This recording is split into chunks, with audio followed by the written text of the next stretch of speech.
Культурная столица России, город-музеев, Северная Пальмира. Увидев Петербург однажды, влюбляешься в него раз и навсегда. Именно поэтому люди возвращаются сюда вновь и вновь. Владимир Баимов, пастор Красноярской церкви Дом Благодати, в Петербурге частый гость. Но в этот раз приехал не прогулок ради, а чтобы поучаствовать в 4-м Евангельском соборе. Нужно что-то новое, новые идеи. Нужно что-то, чтобы взбодрило церковь. Переосмысление каких-то ценностей.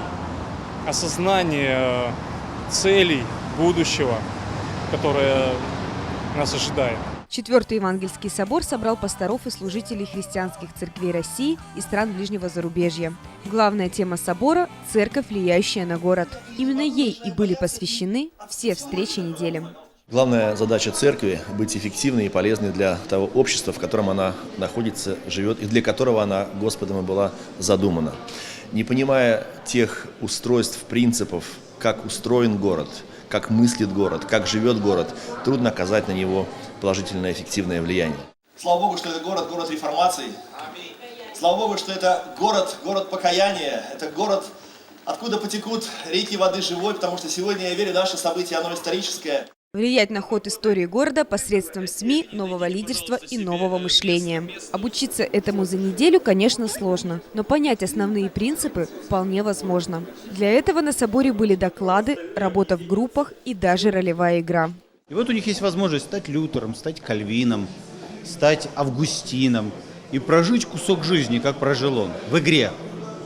После этого выйти из игры, посмотреть на все это со стороны и для себя что-то важное понять. Это способ прорыва к содержанию, который обычным способом не дается. От теории к практике. Ведь главное, к чему призывают на соборе, тоже к чему призывал сам Иисус Христос. Выйти в город и принести в него Божьи перемены. И способов для этого у нас множество. Когда Иисус говорил, это было послание не только для сиюминутных слушателей. Это было послание также на века. Послание к церкви. Говоря языком сегодняшним, стратегический план. Так вот, некий стратегический план должна иметь церковь. Стратегический план составлен. Церковь готова к действию. А какие у этих действий будут плоды, узнать можно будет уже осенью на следующем соборе. Хотя некоторые из них видны уже сейчас. Сама мысль о том, что протестанты могут собраться, обсуждать вопросы, в том числе мышления, вопросы догматики, вопросы церковной работы вместе, что они могут вместе участвовать в богослужении, казались абсолютно невозможными, недопустимыми.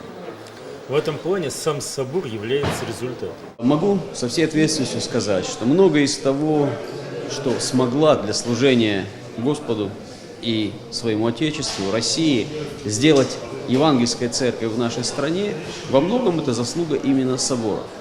Потому что это та площадка, то пространство, где мы можем обсуждать и рассуждать о настоящем и будущем церкви. Доклады, дискуссии, молитвы, поклонения. Почти на неделю Петербург стал центром евангельского движения России. И, возможно, именно ему суждено будет носить славное имя «Духовная столица России». Город Петербург – город 3 революций. Мы не хотим, чтобы какие бы то ни было еще потрясения имели место быть в нашей стране. Мы хотим, чтобы не революция, но реформация, изменение образа мышления пришли во все уголки нашей необъятной огромной страны. Поэтому Петербург – это очень знаковое, знаменательное место, откуда и должна эта реформация, изменение мышления людей произойти.